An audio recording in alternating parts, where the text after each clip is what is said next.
मित्रों, जब जब भक्ति का जिक्र होता है तो सबसे पहले जिनका नाम लिया जाता है वो है राम भक्त हनुमान। रामायण काल में प्रभु श्री राम जी की सबसे ज्यादा सहायता अगर किसी ने की तो वो हनुमान ही थे। लेकिन मित्रों, क्या आपने कभी सोचा है कि रामायण के बाद पवनसुत हनुमान जी आखिर कहाँ गए? हिंदू धर्म ग्रंथों के अनुसार हनुमान जी को अमरता का वरदान प्राप्त था। तो क्या आज भी बजरंगबली हमारे बीच मौजूद हैं? और अगर हाँ, तो ये कहाँ हैं? इन्हीं कुछ सवालों के जवाब लेकर हाजिर हूँ मैं आज की इस वीडियो में। नमस्कार और स्वागत है आपका द डिवाइन टेल्स पर एक बार फिर।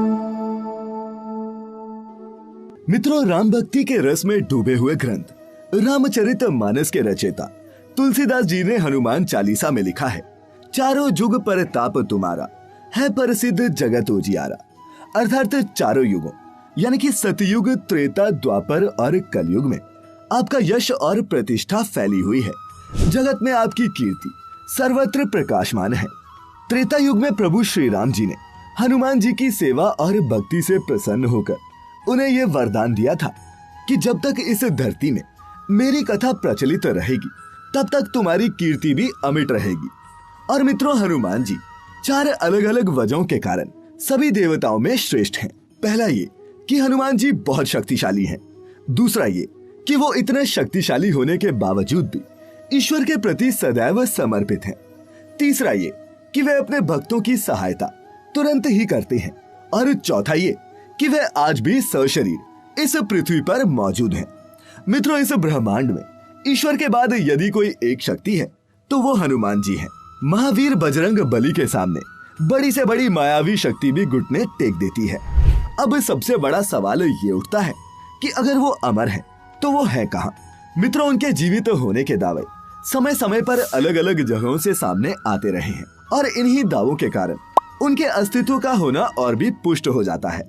सबसे पहले बात करते हैं गोस्वामी तुलसीदास जी की। वर्तमान में यानी कि कलयुग में अगर मनुष्य पूर्ण श्रद्धा और विश्वास से हनुमान जी की आराधना कर ले तो फिर तुलसीदास जी की भांति उसे भी हनुमान और राम दर्शन होने में देर नहीं लगेगी। इस संदर्भ में एक सुंदर प्रसंग है जहां हनुमान जी स्वयं तुलसीदास जी से कह रहे हैं, चित्रकूट के घाट पे भई संतन के भीर, तुलसीदास चंदन घिसे तिलक देत रघुबीर।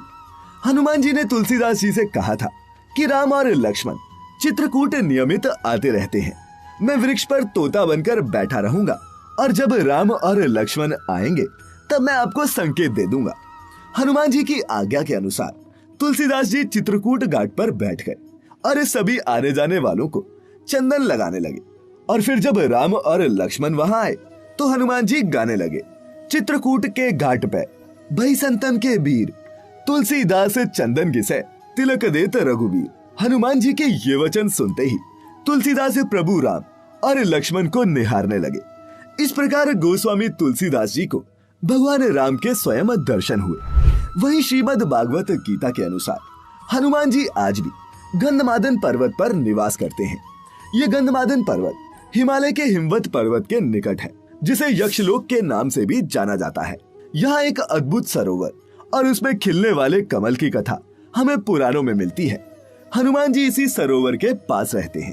प्रतिदिन भगवान राम की पूजा करने के बाद हनुमान जी यहाँ के ब्रह्म कमल तोड़कर उन्हें अर्पित करते हैं। एक अन्य पौराणिक कथा में उल्लेखित है कि जब पांडव अपने अज्ञातवास के समय हिमवत पार करके गंधमादन के पास पहुंचे थे, तब भीम सहस्त्रदल कमल लेने के लिए गंधमादन पर्वत के वन में पहुंचे।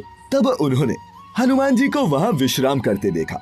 भीम ने उन्हें अपनी पूंछ को मार्ग से हटाने के लिए कहा तो हनुमान जी ने कहा कि तुम स्वयं ही हटा लो।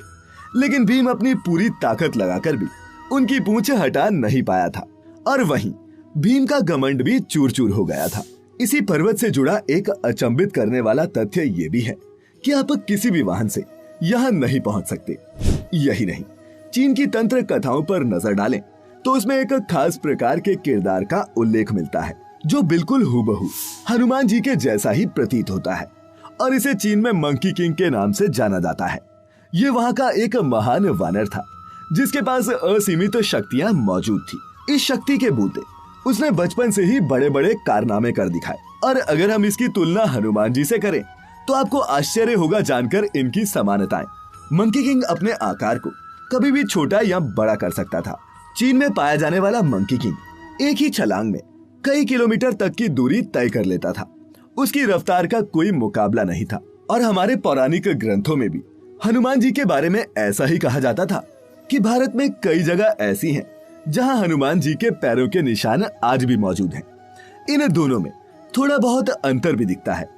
जहां मंकी किंग के हथियार के रूप में एक लंबी सी छड़ी बताई गई है, वहीं हनुमान जी को हमेशा हाथ में ये गदा लेकर दर्शाया गया है।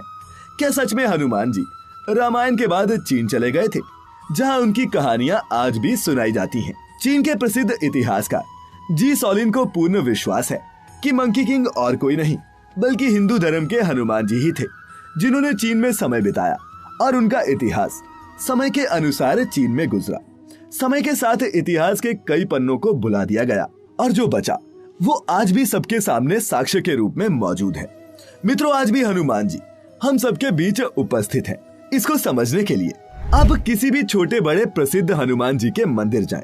वहां आप गौर करेंगे कि उन मंदिरों के निकट आपको बंदरों की भीड़ अवश्य दिखेगी, या फिर उसके कुछ दूर के क्षेत्र में ही सही, लेकिन बंदरों का झुंड बेहद आसानी से उछल कूद करता नजर आ जाएगा।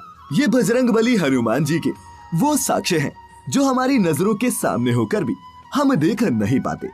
उम्मीद करते हैं आपको आज की हमारी ये वीडियो पसंद आई होगी। अगर अच्छी लगी हो तो इसे लाइक करने के साथ साथ अपने मित्रों और रिश्तेदारों के साथ शेयर अवश्य करें। साथ ही ऐसी ही और भी आध्यात्मिक और धार्मिक वीडियोस देखते रहने के लिए सब्सक्राइब करें the divine tales YouTube channel, और फेसबुक पर देखने वाले सभी व्यूअर्स लाइक करें हमारा फेसबुक का नया page the divine tales Hindi. फिलहाल आज के लिए बस इतना ही। अब इजाजत दें। आपका बहुत बहुत शुक्रिया।